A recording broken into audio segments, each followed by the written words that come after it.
Welcome back to Operation Intel Veteran Stories. This is season 2, and today I have something really special for you guys. Somebody I'm super excited to talk to and tell what he's been doing to help the veteran community. I really wanted to sit down and talk to him. Jeremy Adams, how are you doing, buddy? I'm hanging in. As I always say, I'm hanging in there like a hair in a biscuit. And your belly hanging on. I'm getting by. That's all that matters. That's all you can ask for at some points in life, right? Just hanging in there, man. Tomorrow's a new day. There you go. So for those people that don't know who you are, those people that don't know your story, because most people that I have interviewed so far have been in my group, the first engineers that deployed to Bakuba, Iraq. Mm-hmm. Your story is a little bit different. You didn't go to Iraq. You went to Afghanistan. And as far as I know, that's a totally different beast. Totally different from what the stories I've heard from guys that were in Iraq. And then they had to go to Afghanistan. It's like way different. Let's start out with this. What was life like before the military for you? And then what made you want to join the Army? I joined the military Army at 29. So I did a little living in between 18 and 29 before I decided to enlist. I graduated high school, went to school in Newton, Texas, a small school in East Texas. When I graduated, I wanted to be a coach and a teacher. Never thought about joining the military. Grandfather did it. Didn't really seem interested in it. Probably should have. If I go to Tyler Junior College, I go there for my summer and fall and spring. And then I find a way to get college paid for, became the women's basketball manager for the school there. Ended up turning into a full scholarship. So that paid for my last 2 years of junior college. So it took me 3 years to get a 2-year degree. I got that, got a chance to help and meet some great people, got a chance to get some coaching stuff in. So that's what I wanted to do. So turned that into another chance of a scholarship at the University of North Texas. I mean, it's where it kind of went off the rails of being a coach and teacher. So here I am, just turned 21, and I moved to Denton, Texas, which is right north of Dallas. So you got a small country kid living in Dallas, and I like to drink, and I like to party. So it became more, let me drink and party than let me go to class. Didn't go to class, flunked out, started working some dead-end jobs, bartending, waiting tables, restaurant managing. Got married, got divorced in like 6 months. We got really heavy into drugs and alcohol. It was in the scene I was running in. I was in the bartender restaurant business in Dallas before cell phones. So it was just a lot of drugs, a lot of alcohol, a lot of late nights, a lot of just crazy stuff. So got real bad into that, got arrested twice for drinking and driving. And then one day I was 24, I think, woke up. I was living in an apartment with some characters at a crack house. Literally, they were smoking crack upstairs. So I can't do it no more. So I called my stepdad and said, hey, I'm coming home. So I got on Greyhound and I went home. Still worked bartending. Decided, hey, let me try to be a bail bondsman. Bail bondsman, great job. Nope. Bad job for me. Got back into drugs and alcohol, got in trouble with some stuff that I was doing. So I had a choice, either go to jail or join the Army. The reason I joined the Army, because I was 29 and the age limit was a little bit older than I never thought about the Navy or the Air Force. So the Army or the Marines, friends said no. So I went in the Army. And it ended up being a great change for me. Took me a few minutes to get in. I had to get a couple of waivers because of trouble I'd gotten in the past. I needed money to pay off the people I owed. So I chose 88 Mike. I think he had like a $20,000 bonus. So that's what I saw. Should have chose a different MOS now that I look at it. But what can you do? So chose that. February 1st, I signed in at Fort Leonard Wood for basic. And that's when my military career began. It was interesting. I'll tell you, it seems like the people who went outside the gate a lot, they're always the people that are like, I probably should have picked a different job. Because I'm the same way. Because it really truly doesn't translate to the outside world. And I did an interview for this high schooler, and she asked me for advice, and I said, know what you want to do when you get out of the military, and that'll push you towards what to do in the military. And it's just advice that I think that I've heard time and time again with other veterans. So you get to Fort Leonard Wood, right? Oh, That's where I was too. Fort Lost in the Woods, right? there ain't no joke about that. No. How was that basic training for you? I hated it. How was it for you? Babysitting. So I'm 29. I'm going in with, there's a few older cats in there, but y'all are 18, 10-year-old kid. Thought they knew everything about the world. Had no clue. I literally was week 2. I had already made PG. Platoon guy, platoon sergeant. And I stayed there the whole cycle. I got fired once right at the end of the cycle for not getting a haircut. And then we went to the field a day later and I got rehired back because then nobody else knew what to do. So it set me up for success later on with being an NCO.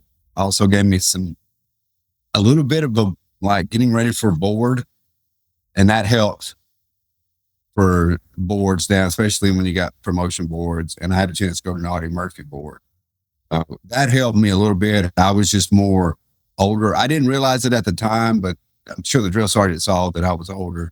And that's why I got that leadership position. And like I said, it drove me to want to be an NCO.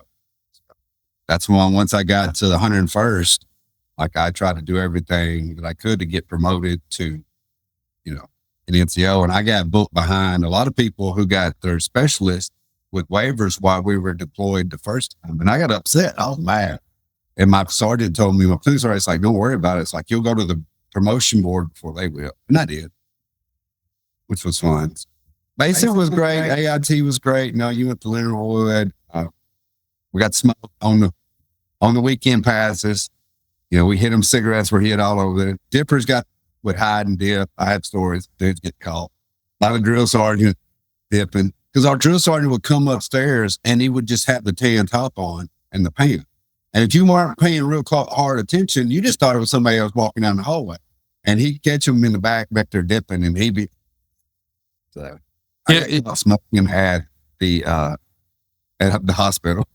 Do you know how much fun that they had with us? Now that we look back on it, how much fun they actually had with us when we first came in and being drill sergeants and being able to mess with us and stuff. Had to have been a great time. Had to have been. Oh, yeah. I never really got smoked, or every once in a while I did just for caught. But he'd wear them other young dudes out. I was pretty good at what I was doing. I just kept my mouth shut and stayed away. I think that's that older, you having life experience and stuff in you too, because me, I was 21 and I was one of the oldest in my group. I mean, so I thought I was mature, but somebody at 29 years old, you've lived a whole nother life. Yeah, some of them cats, they had no clue. No clue what. It served me well once I got to, I always call it the big boy army. Once you get out of training, you'd actually treat your unit. It served you well. That's how you get promoted faster. They know that you're older. So, yeah. So, go ahead. So I got, first duty station, only duty station. 101st, I got put in the 4th Brigade, which is the 506. So when I first got there, I got there in June, and I got tasked out of replacement for through the 4th of July parade or fair for Fort Kimball had. I was stuck behind everybody. And then finally, after the 4th of July, I got to my unit there, the 101st. Got lucky that one of the sergeants who was got reclassed to 88. Mike was in my AIT, ended up being in the same unit. So we knew each other. So that helped. He ended up being, I think he got promoted to platoon sergeant because we had one that retired. It's been so many long ago. So got there to Fort Campbell. I literally was there 2 weeks in my unit. My first sergeant walks up. It's like, hey, Just first sergeant. It's like, you going to air assault school? All right, first sergeant. No question. He didn't tell me. He didn't ask if I wanted to. He just told me I was going. And I went, had fun with that. Ended up flunking out the first time because I kept messing up on the Swiss seat. So I got a second chance. So I came back at the end of December when everybody went home on that Christmas leave. So when I passed, there was nobody there to actually celebrate. So I didn't get no blood wings and made a pound my chest then. And then we got ready to deploy. So I left in March. Oh, wait. Yeah, literally a year after I joined the Army, I was already on a bird to Afghanistan. What was that first initial? Because I know for me, and I've mentioned it in different interviews, the very first thought that went through my head when I'm like, holy crap, we're actually going overseas. We all join hearing, you're going to get deployed, you're going to die, you're going to go to war, stuff like that. But what was that first initial thought that went through your head when you knew for a fact that you were headed to Afghanistan? I was a little nervous because I didn't know what to expect. But we had a really good first sergeant, really good company commander. So we were very, very well trained for the job that we were prepared to do. Like they trained us like hard. So we knew what we were doing and they had a plan. So, but it was just nervous. And then you get over there and you're like, all right, let's just get it over and get started. And then you realize, oh shit, look how much money I'm making. That's the good life now. And you're like, how much you want? Those paychecks were nice, buddy. Oh yeah. But I tell everybody whoever they ask, what's it like? I was like, listen, soldiers replace beer and alcohol and partying in the States with supplements and working out while they're deployed. And that's because usually when they come back, nobody stays to work out. Everybody goes back to the drinking and partying routine, and doing PT in the morning on your own or doing PT with your unit. And, that was painful enough as it is. Yeah. But we did out there. We didn't do PT at all while we were, we had PT tests every once in a while, but as far as PT goes overseas, we just, like you said, supplements and gym right after mission. That's all we did. So yeah, you're 100% right on that one. We had a first sergeant who, he wouldn't do a PT test downrange. He kept us in pretty good shape. Everybody kind of worked out on their own. Then he got relieved of duty. So we got another one, and this one liked to do PT test. I don't ever remember really taking the PT test. I think I took one at airborne school when I went to airborne school. I think that's the last PT test I ever took. Get there. And sometimes you just the tempo is so much with training and doing this. Sometimes back then you just you know how it works. I do. I was in shape, so I was good. Yeah, and I think you should be in shape while you're over there. I mean, you have all that free time and absolutely nothing to do. You might as well get into shape, right? Yeah, but you don't want to get fat, but then you're gonna. I told everybody, like, you never want to get in trouble and get an ARC 15 while you're deployed, because when they put extra duty, oh, dude, they get you. Because it's hard to find the stuff to do in the States, but downrange, there's some sandbags for days. We had a first sergeant that would, if you had an off day, he would have what's called first sergeant duty. And he would have you fill in sandbags. He would, picking up cigarette butts, even if you weren't a smoker. Like, it was, and it would last all day. He would just find things for you to do. He was bored. Busy work. He was bored, man. So you get to Afghanistan, right? So my first impression when I was in Iraq was my first, like, holy shit moment, I'm here, was seeing the burqas and the mud huts and the kids without shoes on. Did you have one of those moments where it was like, wow, I'm in a foreign land, I'm actually in a war zone? Oh, quite, like, because I ended up being a gunner. So I set up in the gun turret open, and it's like, you'd be looking up and you're like, I'm in damn Afghanistan right now, in a combat zone. There's little kids, little babies, butt ass naked, just standing there staring at you. You're up on you're like, I'm here. And you would look up in the mountains and they'd be way up there. And you'd be like, what if them after watching me now? Which it probably was. It's one of those it's real deal. So you got to, be on your game, or you could cost somebody your life, or you could lose yours. Yeah, it was a culture shock to me. I mean, I tell my kids all the time, I'm like, you are so fortunate that you are in a country where you have access to shoes and running water and electricity and things like that. I looked at the way these people were living and they were happy, which was the crazy part to me. Living in an area like that, they were happy. It might have been completely different in Afghanistan. I didn't get the chance to go to Afghanistan.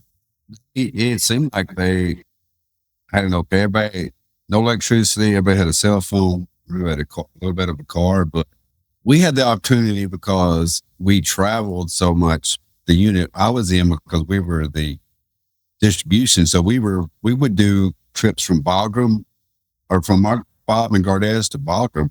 So we got to go through Kabul or Kabul, however they pronounce it, quite often. And you would see the difference of how the women dressed out in the rural areas with the burqas. And then you would go into the city and it'd just be something on their head. Sometimes they didn't have nothing on. And it'd be like some weird stuff. I've heard stories where it was, just, you're like, good Lord, because we always heard that women for reproduction, men were for pleasure in Afghanistan. And you'd see it. I've been winked at and blown kisses by men at me. See, women would look at you, but they would do it after Rear Gunner saw it all. They would like turn and look, and you'd catch them. That's how it was in Iraq too. We heard the same thing, man. It was just one of those. It was different, man.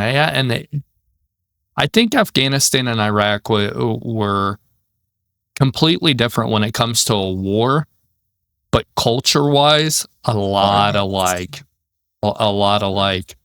So when you were over there, what was your main job on a daily basis? So what does a day in the life look like when you're over there? I'll do it my first tour, and then I'll flip it and do what we did my second.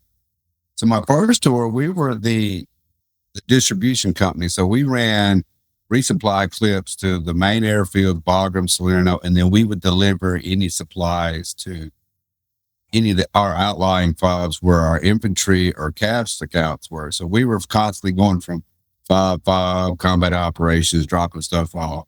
So we stayed on the road. And then when we weren't there, we were either helping with QRF or EOD or record stuff. My second tour, basically the same, except we were also the EOD and the QRF. So we would spend time I would be in the talk at night, because we were the QRF for the whole squadron. So we had to have an NCO in there in case something went off to get briefed, and then you brief your guys. So I would stay in there while we were on call, and then we would go off call. Even if we had a convoy the next morning to run to JBAD to pick up stuff, we would still have weapons on, and I would just tell my soldiers go sleep. I'd stay up all night and keep an eye on the weapons till we got ready to leave. We did basically the same jobs. My first tour, we split it between 2 platoons in our company. The second one, we just kind of did ours, and we just kind of picked in people when we needed extra. So we did a little bit of everything. Outside the gate a lot is what it sounds like. With the job that I did was finding the IEDs. And the one thing that I know a lot of people that watch this channel, and there are a lot of combat engineers that watch this channel. Did you guys run into a lot of IEDs over there? Because I think when I say Afghanistan is a totally different beast, what I mean by that is that I heard, and you can correct me because you were actually there, a lot of dirt roads, a lot of up and down mountainous terrain. Probably, IEDs were a lot harder to spot over there. Is my guess correct? Yeah, both tours everywhere. It seemed like both times we were there, we ended up being on like the most IED route in all of sitcom. What we'd always hear first tour, second. And what they would do is like they would bury them or in place them during the winter. And then when the spring, when it thawed out, then they could just hook them up or whatever. Saw it a lot. We saw quite a few. Like my platoon, I hit 2. The second one got me sent home. The first one just blew the front end off the deal. We saw quite a few. Yeah, and so small arms fire. Did you guys catch a lot of that too over there? My first tour, we saw more small arms fire where we were at than we did IEDs. My second tour, it was a lot more ease. Now after February, I couldn't tell you. I don't know. Like I got sent home for being wounded, so I don't know if they took a little bit more fire, small arms fire then when the spring they kicked off. So my second tour where they sent us, they hadn't had combat troops in like 5 years. So we were the first ones to show up in 5 years. So there was a lot of weeding through all the crooked guys and stuff like that. We lost guys because the good guy being on a bad guy. Opened fire on them. We had and killed a bunch of them after they'd taken all their stuff to do a call for fire. He opened up on them. So, yeah, I'll tell you, there's nothing worse than losing one of your guys when you're over there. That and that's but I've went through it on this channel before, the brotherhood and stuff like that, and I think that goes into what we're trying to accomplish. I think our missions align, and we're going to get into that here in a second with what you've done here recently. But you said you were injured. Can you go through that situation with us? Because me and Nick Crouch is actually from Louisiana. If you're familiar with this channel, Nick actually got in touch with Jeremy and said, you got to hear this guy's story. I want to hear it. But can you go through that day with us and tell us exactly what happened? So we're on the FOB and it's just a regular old day. I think we were doing PMCS on the vehicle and getting all the vehicles set up, getting licensed on them for overseas. So my vehicle ended up needing new brakes. So mine was getting worked on. Well, we get a call. There was a PRT unit, which I think is provincial reconstruction team, that was stuck on the side of the mountain, not far from where we're at. So we spooled up with our wrecker. So we're going to take off and go get them. So I used my commander's truck. And it's funny now, and it's still funny at the time. So the last words out of his mouth when he legs, like, don't wreck it. I'm like, I ain't gonna wreck it, sir. Yeah, I didn't wreck it. All right. So we take off and, you've seen, we use a Blue Force tracker. Sometimes the maps are not all that perfect. So we take off and we can see them on the other side of this big, huge wadi, a riverbed, but we can't, we take a left, we get up there and there's no straight train to get there. So we had to turn around. So I'm assuming probably when we turned around, the IED had already been in place and they probably just set it up. Oh, we get all this. We have 4 gun trucks and a wrecker. So we get everybody turned around. We take off. I'm the second vehicle in the combat. And I'm in a Max Pro MRAP and my LT is the lead vehicle and he's in an RG31, has a smaller wheelbase. We're just cruising down the road. It's dark, some dirt road. And, I'm probably about a mile away from where 2 of my buddies were killed in an IED. LT goes and then all of a sudden we come in behind him and it goes a real loud noise. Kind of like, you ever heard like you pop the firework inside of like a metal pod or something? It was like that. And then everything went dark. And then I came to and my LT's pulling the door open. And all I know is I'm just in pain. Holler back everybody's okay. Everybody's fine. LT pulls me out of the vehicle, lays me on the ground. Well, in the deployment, you got those extra thick plates on. So we had like 2-inch plate. Somehow my Kevlar's off. I don't know what I did with that thing. So I'm laying on the ground on top of those 2-inch plates, just dangling there on the ground, and my head's just dangling. And I yell at them. I'm like, hey, can somebody put me up against the tire? Because if somebody starts shooting at me, I just want to be here as bait. So they get me on the tire, lean me up. I'm like in like serious pain. And they're trying to figure out how to get the other guys out of the thing. Nobody else was really seriously injured. My driver ended up just having a small fracture in his feet. The gunner got a concussion. The turf, he knocked himself cuckoo. But it was his own fault. He didn't put a Kevlar on. I told him to wear it. He didn't wear it.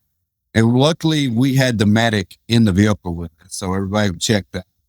And then they got everybody else on gurneys, and I was the last to get checked, which was okay with me because I'm the NCO. And so he gives me a delighted popsicle, which at that time, it is on the bird, and they fly us to JBAD, to the little initial field hospital. Well, they get us in there, and like, I'm cold. I'm shaking. They start cutting clothes off of me, and they start doing x-rays. I'm like, man, I'm cold. I'm in pain. Y'all need to give me something. So they started hitting me with morphine, and I started feeling good. So they're doing all the exams. So I got the morphine, and I had a female major who was the doctor, and she's like, hey, we're going to check you for internal bleeding. And at that time, we didn't register how she was going to do it. So they turned me on the side, and he sticks a finger in my hand, and I joke, he at least bought me a drink. So come to find out, ended up getting me, what do you call that? Get my feet all wrapped up, got me in some casts. Ended up finding out I shattered both my heel bones. Initial prognosis there in Bagram was, not Bagram, in JBAD was I'd never walk again. So load us on the airplane. Fly us to Bagram. Fly them, get in Bagram, take us in the hospital, put me on top of this table with nothing on. Like I'm naked as a jaybird. Just me and Mr. Wiggly hanging out. In your mind, you're like, please don't let it be a female nurse. First person walks, female medic. I'm like, can I get a blanket?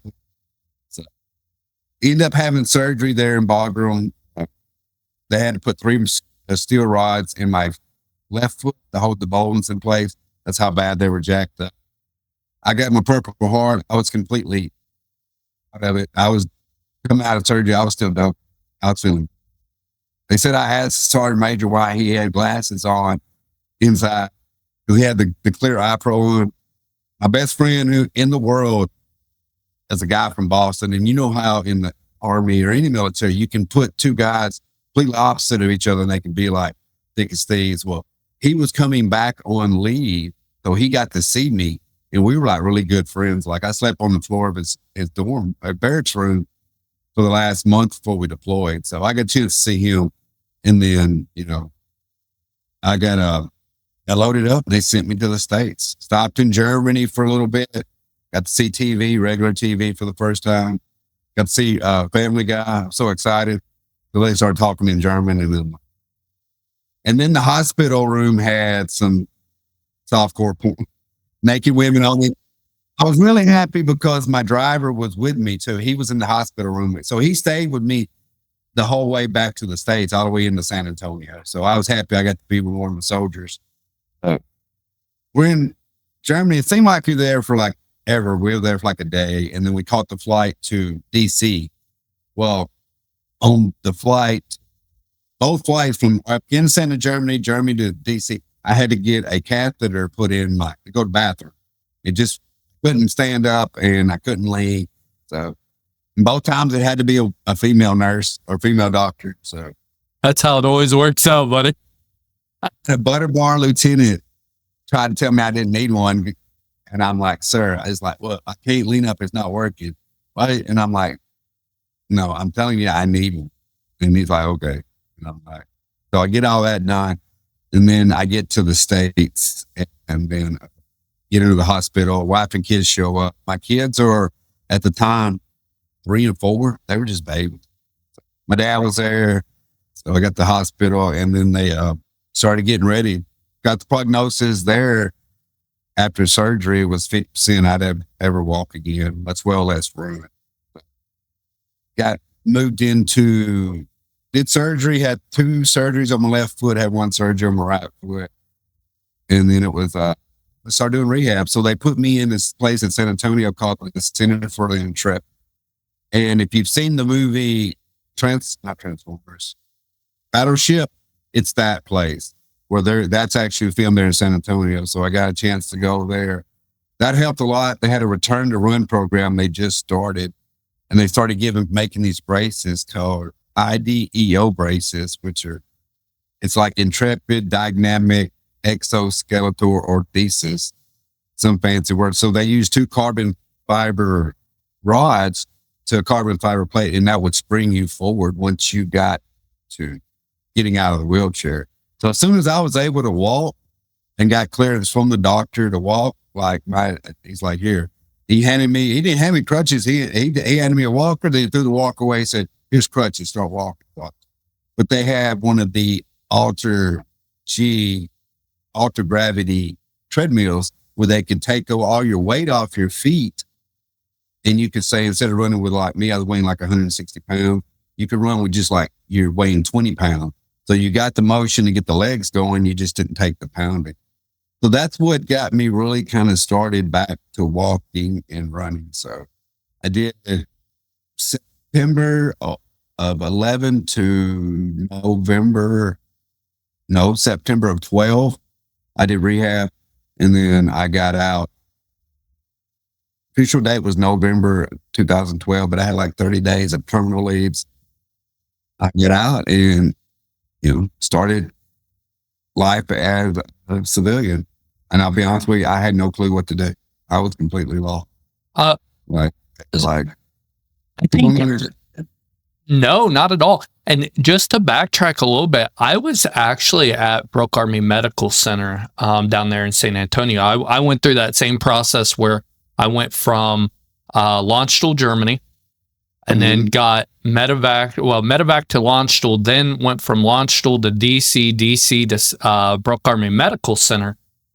And I will tell you, when I see the Intrepid, I remember that center.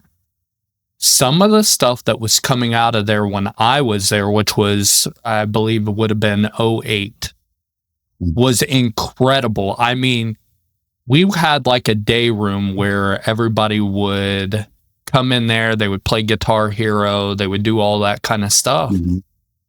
And one of the guys had a prosthetic hand, and it actually would move its fingertips and everything like that, which was probably outdated by the time you got there.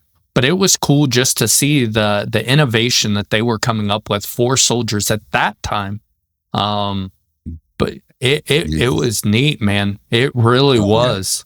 That place saved a lot of guys, and you saw a lot of guys who were like missing arms, legs. They had like quadruple amputees, and they were still out trying to do physical stuff, like they riding those hand bikes and stuff. So that's where the seed was kind of planted to do what I've done later on in life, that you watch these guys and you learn that, like, yeah, they were, SEALs or Rangers, but they were just regular guys.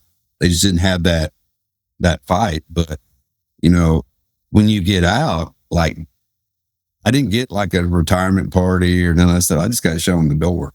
And then you get out and you're like, you're looking for that brotherhood, and you're like lost. And like, I mean, now if I know back then what I know now, I'd have jumped in with Team Red, White, and Blue from the get-go. But there are like organizations now that are just for guys who are, when they get out, because you get out and you're kind of lost, especially dudes who had done it for at least if you've done something for 10 years, you get out, you don't know what to do with yourself. You still want that same brotherhood. And sometimes, you know how it is. You get around a couple of veterans and you can start talking about certain things, because I tell everybody, we'll talk shit to each other in the Army, Navy, Marines, Air Force. but we all went through basic training, which is about the same across the board. You get yelled at, they break you down. And so you share that, but there's nothing like sharing stories with guys that, any veteran, I enjoy talking to them. And I've also saw through my years how some veterans act with people who were wounded. I watched guys lie about their injuries because they were thought that us wounded guys would look different because they were at the WTU or something like that. I'm like, no, we don't think like that. That's just you. Like guys who were seriously wounded, like, I don't ask questions how you got there. That's none of my business. But, we all fight together, and, that's my big thing is like a lot of guys get lost and,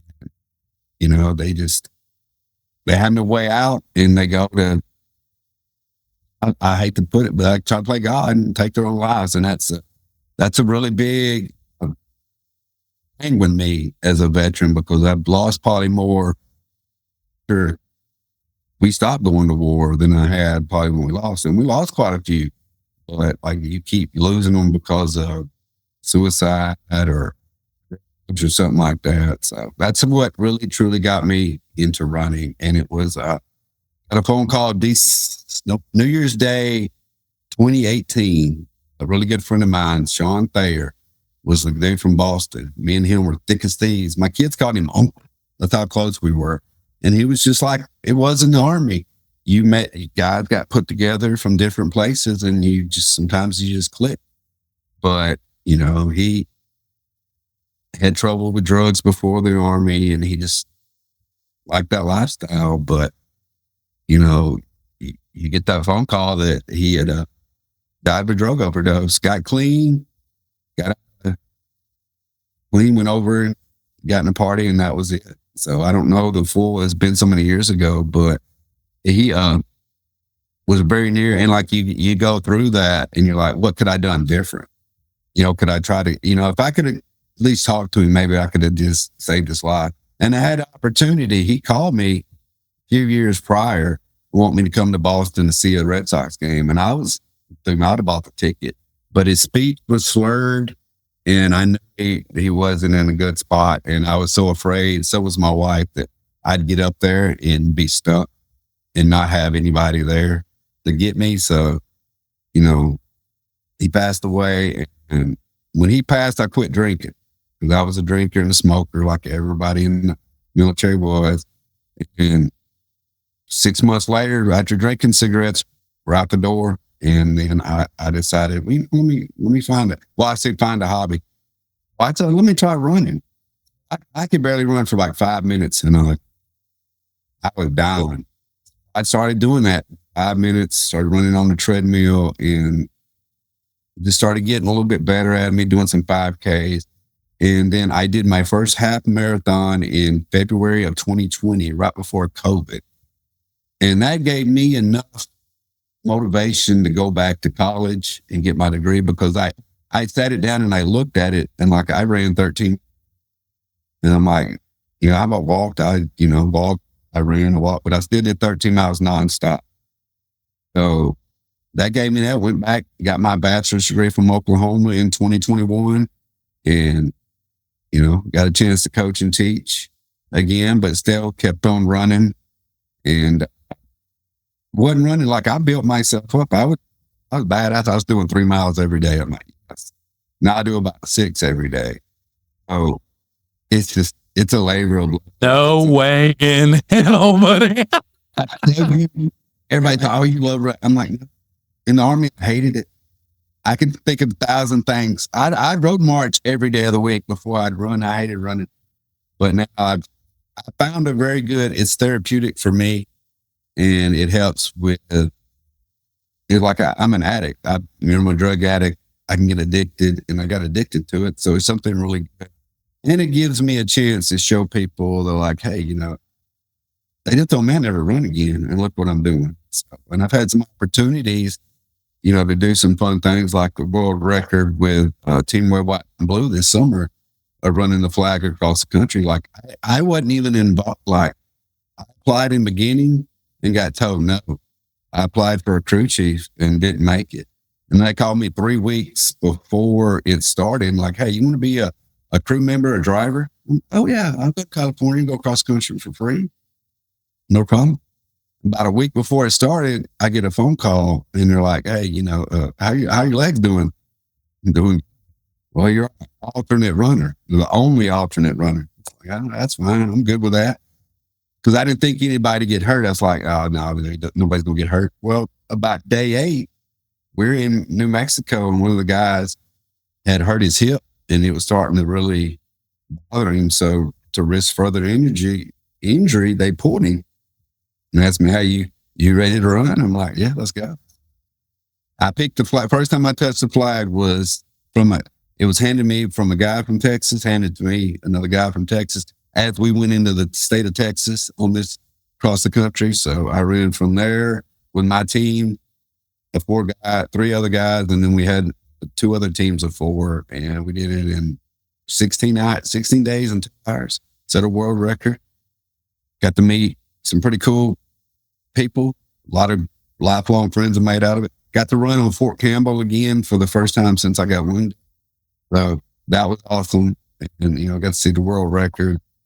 And, got to, I like to say I got to be legit. Like people say I did something. So that's kind of what inspired me to do the Louisiana run across the state. But it's also to draw awareness to veteran suicide and teen suicide. Both are very near and dear to my heart as a veteran and as a coach and a teacher.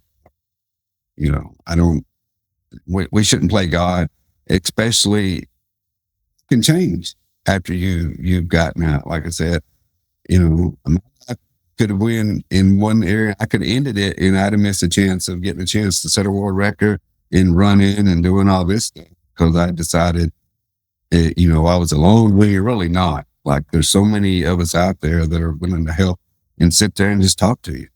You can call me on the phone. You ain't gonna talk to you. I'll talk you off the ledge. I've done it before. I've had guys call me, Jeremy, what are you in your mind? You don't think, what should I say? You start talking. Yeah, Jeremy, I'll tell you something, and this goes for across the board. Everybody I've talked to, I'm with the same thought process. You reach out to another veteran, and this is where we were just talking about this before we started recording. And I am a firm believer in this is we're better together. And, when I'm talking to Jeremy right now, it's a lot easier for us to swap stories and, getting hit with IEDs because we both have been there before, talking to each other and really leaning on each other and being there for one another. I think that's the best possible thing that we can do. And what you're doing and what you've done, running across the country, world record, then not only that, what you just did, what was it, a month ago, running across the state of Louisiana, when you have been told you're not going to ever run again, is something that just blows my mind. It's one of the reasons why I thought it was so important to have you on this show. Because I also think that, with what you're doing, what I'm doing with everything with the nonprofits and stuff like that, I think we're also better in this space together as well, helping each other out. But what you're doing right now to bring awareness to that is something that I commend you for, because it is something that needs more awareness. Oh yeah. And it's true. To me, it is. I always tell everybody, like, veterans in military tend to get forgot about if there's no conflict in place. And it's not me being like petty, but it's like look at it. If we're in a war, it used to be at an airport, like active duty got called first before anybody boarded the plane. Now they're like second call. And I'm like, it's that. But we need the guys to know that they're, we're not alone. You're not alone. You got brothers out there that care. All of us care. I'm sure you got guys you served with that, if you needed them and you're in a tight spot, you pick up phone and they'll talk you to it. And that's what I love so much about talking to guys I serve with is because like you get together and it's like, you might not have seen each other in 10 years and it's like you never missed a beat. Yeah. We opportunity during the old, the cross country one of the guys on the other team was a first sergeant.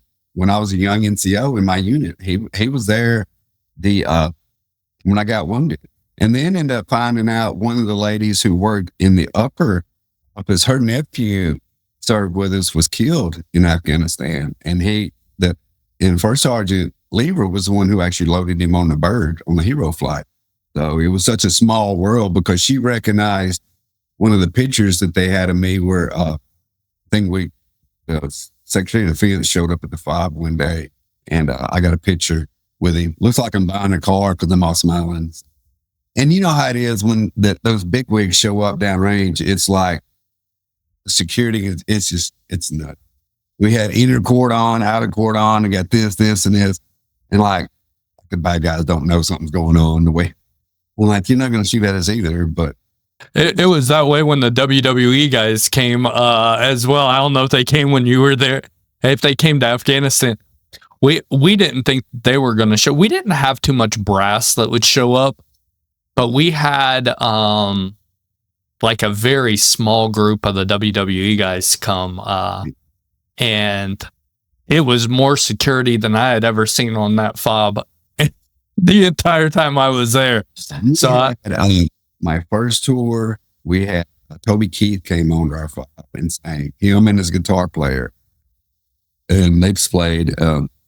We had, I think they said, Trace Atkins stopped by the airfield coming through, and then was the Sergeant Major Army, Leanne Sweden and Craig Morgan stopped on the airfield. We got photos, but my second tour, I don't think anybody came out there that I can recall besides him. But you know how it is. You way out there on the front at night. Like all these people could see stuff or were stuck on like bar room or the bigger FOBs. Those ones out there in the sticks. There's not too much protection for them, is what it is. They don't want to go out there and get pop shots taken out. No, not at all. No, Keith did though. I give him that. He sang out there, and we had the SF guys who were on the FOB across the street from us. In my first tour, we were over there.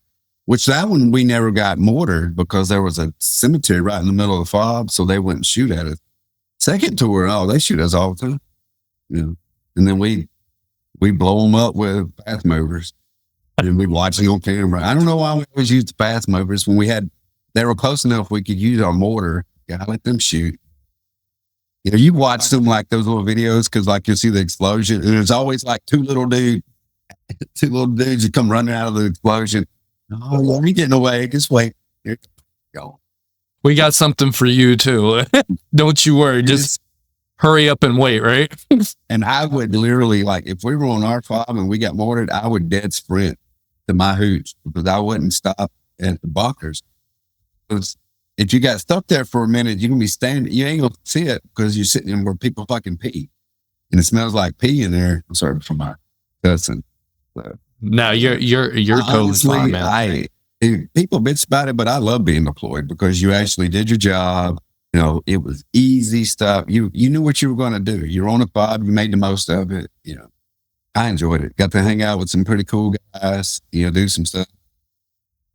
It's just one of those things. And that's what a lot of guys miss is just hanging out and shooting the shit with a bunch of military guys, which it's fun because you know how it is. You understand the same stuff. You can talk about certain things and they grasp. So that's one thing I think that's what I miss too, is that brotherhood, man. Being around people. And I'll be honest with you, my favorite time in the military, in the Army, was when I was deployed. And you get a lot of looks, like people will be like, you enjoyed Iraq, or I'm sure you've gotten it, you enjoyed Afghanistan. And it's like, yeah. You didn't have to worry about all this BS on the outside world. You out on mission, go work out, hang out with your friends, and I'm getting paid to have the time of my life. Now, was it dangerous?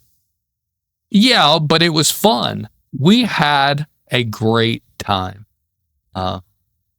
So, let me ask you this, because is there any advice out there? Because I think we've all been through the struggle before, where it's like, I don't know what to do, what I want to do with my life. I don't have anybody to talk to. I think we've all dealt with that.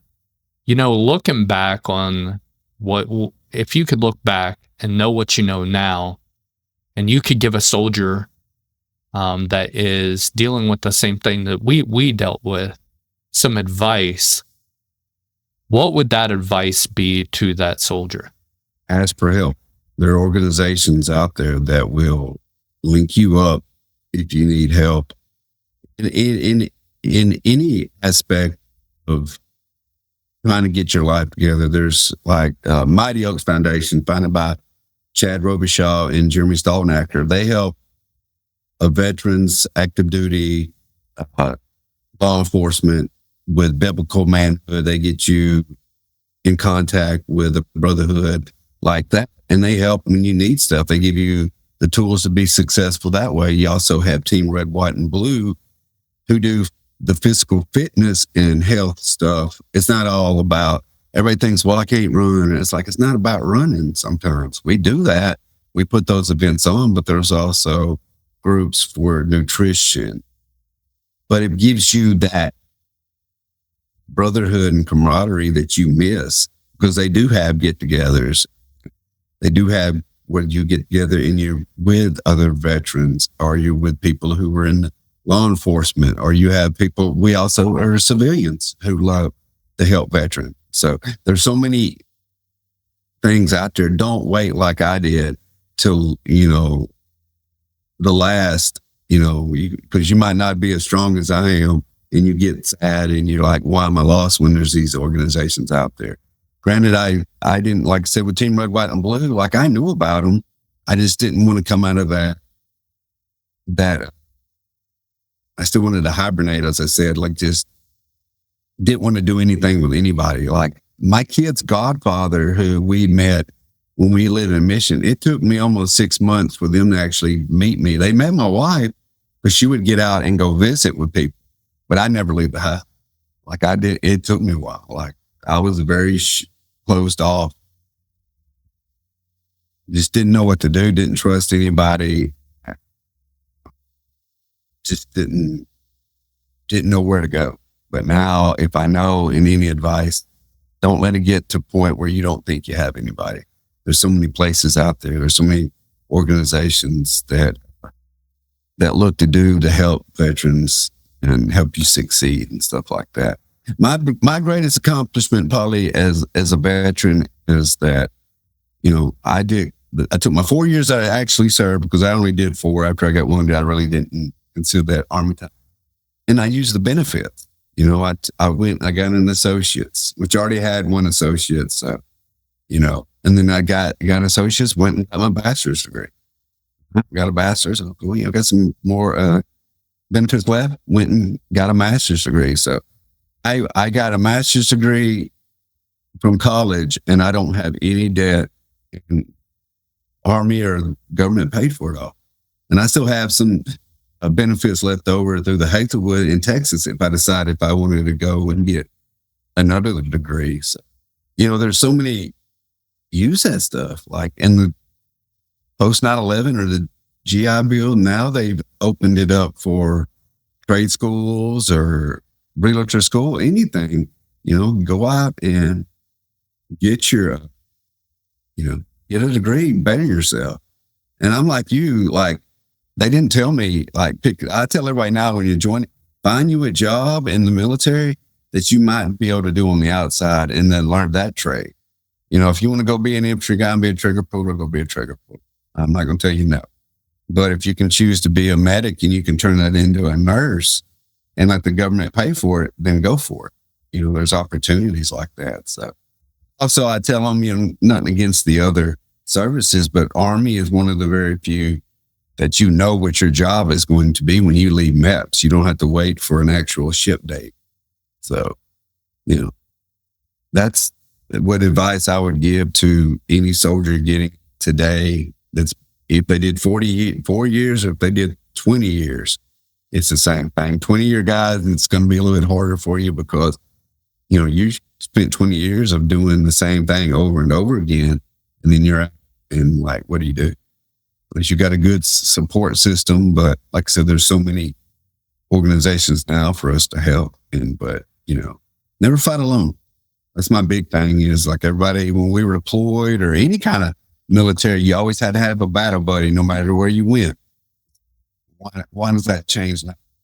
Like if you're in trouble, you call somebody. Call a buddy, call a friend, call me. I don't care. I'll answer the phone call, talk to you off the ledge. If that's what it takes. I don't want you, I'd rather you waste 5 minutes of my day helping you continue living and then you not do it and you had an opportunity, because that's all any other veterans want from each other is just us to in that 22 a day.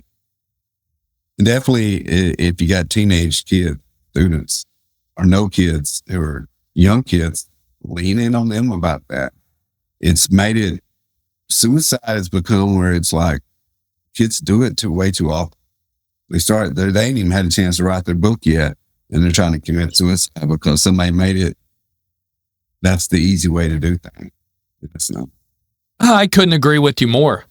I couldn't agree with you more when it comes to the advice. I think all of us give almost the exact same advice to these soldiers that may still be struggling. Let's be honest with ourselves. I know a few that are still struggling.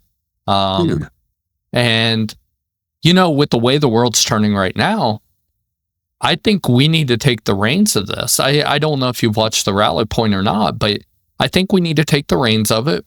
And because let's be 100% honest with ourselves here. This conflict, Iraq, Afghanistan, isn't the last conflict that we're going to go through. It's just not, especially with the way the world's turning right now.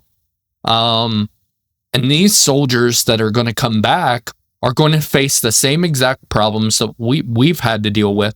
And the quicker we get this figured out and learn from the generation before us, so the generation after us can learn from us, the quicker we can make a real change. That's what we need, because it's really hard. Like, we have to be very, I tell guys, you got to be very transparent when you talk about stuff that, like, especially if you've been through where you thought about suicide or you did this you got to be open to talk about it. It's not an embarrassing thing, because you got to be able to show people who might be thinking that, like, hey, I there were times, and I thank God that I didn't, and be open and honest about that. I'm very transparent about everything about my life. But when it comes before Army stuff, during the military stuff, after, anytime, and because it'll help somebody's story, you might resonate with a little bit, and that might be like, hey, this dude did it, so, what can I do? And I try to tell everybody, there's an old curl, but there's days that, like, I just don't, you just don't feel up to doing certain things, or you're just not having a good day. And, like, it could be the easiest thing to do was quit. But I don't, if I'm not feeling it, I got a couple of guys that call me cornermen. I get on a phone call with them, shoot them a text, something like that. But it's very, very few and far between days that I wake up that I'm not in a happy mood. I'm always grateful for every day, because I always tell everybody I look at life different, because I've survived death a couple of times. So every day is precious, and I smile every day and enjoy that. But I just try to have that infectious attitude, that way people can lean in on me and see me like, hey, this dude's doing this and stuff like that. So then my wife called me this morning. It was like 6, and she's like, what are you doing? like fixing to get in the shower. He's like, "Why are you up so early?" I was like, "I've been on the treadmill since 4:30." Hey, that's But dedication right there, buddy. I'm like that, but it just keeps me in shape and keeps me thin-ish. And it just gives me a reason to, God turned my mess into a message. So the more I can run, the farther I can run, my whole mantra in life is keep moving forward. No matter what you're doing, just keep moving forward because it'll get better. You're still making movements. You're still moving forwards. Always keep moving forward and keep your eyes on the Lord. And that's what works for me. If you want to get into physical fitness as your outlet to deal with the inner demons and stuff like that, that's great. You ain't got to go and run an ungodly amount of miles like I do, but you can lift weights. You can do CrossFit stuff. There's so many avenues of stuff that you can use it as to get a way to get help. But like I said, but get help. Don't try to do it by yourself. Get help. Lean in on the Lord big time because He loves you.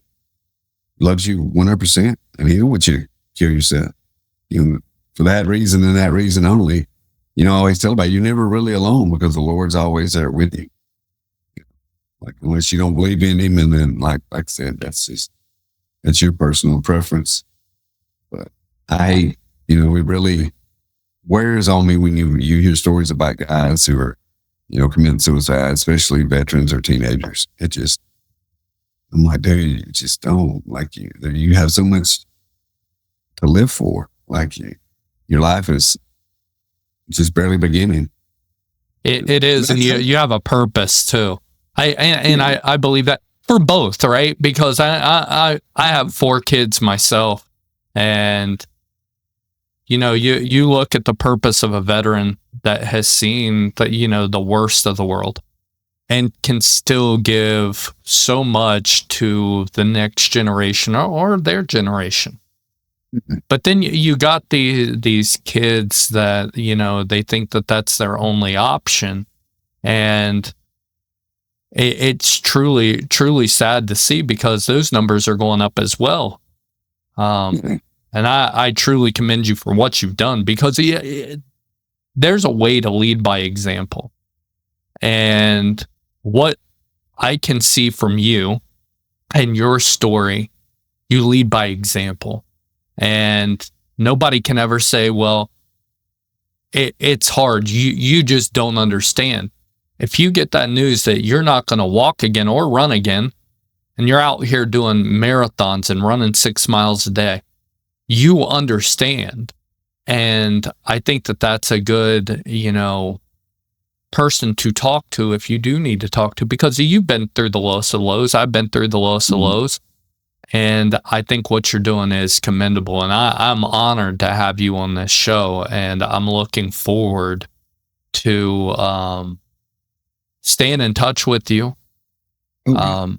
I also want to recognize those nonprofits that you're a part of, because I think that that's important. It's helped you out in your life. And if you've watched the Rally Point before, if somebody's helped a brother of mine, and that's what I consider you now, I want to recognize those nonprofits that helped you. So at some point, I would really appreciate it if you send me over those nonprofits so I could highlight them on the live show on Sundays. It's easy stuff. And I'm glad you had me on the show, man. I'm excited. I would, generate some awareness, get my story out there for people, let them know that, hey, that's probably the greatest gift I've left my children, is that I taught them how to keep moving forward. They were there. They watched it all from the getting blown up to, and I could have just been happy with that. Been retired, never done anything, draw my VA disability check, been in a wheelchair, lived a life. I would always look and think about it. I was like, okay, I got one dude at 32, you're 33. It's like 30. Is that that's where it ends. I'm like, no, I don't want my story to be that, I got a Purple Heart. Like, great. Yeah. What else you do for the rest of your life? Took an opportunity, made changes, and then you have a voice now that people have to listen to, and that's important for people to know. And you when I say you have a voice that some people have to listen to now, what you're doing is amazing, but then the legacy that you leave your kids is also amazing. When you tell your story, this is something that your kids can look back on and I say this all the time as well. My kids are going to be able to look back on my story years from now and hear me talking to these veterans and listen to the stories and the things that I've overcame, and your kids will be able to do the same thing. And I think that that's important. And I think you're one hell of a guy, man. I truly do. So listen, I'm going to have to cut it off here, but definitely I want to stay in touch with you. I want to get these nonprofits out there that you've been working with. I want to put a spotlight on all of those. So if there is any way that you can get those to me, I would greatly appreciate that. I'll send them through the old messenger. Yeah, send them to me, and then maybe one night, if you're not busy on a Sunday, we can get you on a live show. I think that would be really cool as well. Who's in Louisiana? Wow. So you got Nick Crouch, who put you in contact with me. You have John Macaluso. Mm-hmm. He was a paramedic down there in New Orleans. He was with us. He was actually there. You remember the terrorist attack there on New Year's Eve in New Orleans? He was one of the first responders at that as well. He's a really good guy. The one that I would tell you to, and then we also have Barnside Brotherhood, who we've been working close with, the nonprofit there. They're down in southern Louisiana, and they do a lot of work for veterans as well. So I sent you the nonprofits through I think it's Yahoo Messenger, or not Yahoo, Facebook. You just showed your age right there, Yahoo Messenger. I'll give you this story. This is my last one. I could talk all day. So I've been married for almost 17 years, but me and my wife met on April 16th of 2009, and we got married on April 20th, 2009. So 4 days later, we were sitting on the sofa watching Batman, and I looked over at her, and it came in here and it came out here. I said, "Hey, you want to get married?" She said, "Sure, why not?" And 17 years. So, and like I said, it's been work. It ain't been sunshines and rainbows sometimes, but we still get out and fight for it every day. So I hear all these kids, "Oh, I want to get married." I'm like, yeah, I have no clue how hard it is to stay married for a certain amount of time. So it's tough. All that stuff. Also, I got to mention about University Health and Performance. It's a organization in Bentonville, Arkansas, that helps veterans become like certified trainers and strength and conditioning stuff. So it helped me get more in tune with with eating, stretching, and all the recovery aspects of training and stuff like that. So that helped me. That's pretty much what got me started fully like doing the running that I'm doing now. And I do a lot of, I average about 40 to 45 miles a week. A lot of my miles are done on the treadmill because I had to save the wear and tear on my feet. So. That is still tough, buddy. That's a lot of miles. But you learn to love audiobooks and podcasts. Yeah. Yep. And I'll tell you something that's where I'll, also say, find a hobby. And once you find a hobby, and that goes for any time that you're struggling in life, find something that you truly enjoy, truly gets your mind out of the place it's at. And once you do that, you start finding yourself again and what you like and what you enjoy. And you'd be surprised at the mental healing that happens when you find that hobby. Oh, yeah. So, all right, Jeremy. Well, listen, again, honor to have you on here. I'd love to hear more from you on a rally point sometime on our live show. But it's been an honor, man. And I truly appreciate it. I appreciate you. All right, brother. You have a good one. I'll holler at y'all later. All right, brother.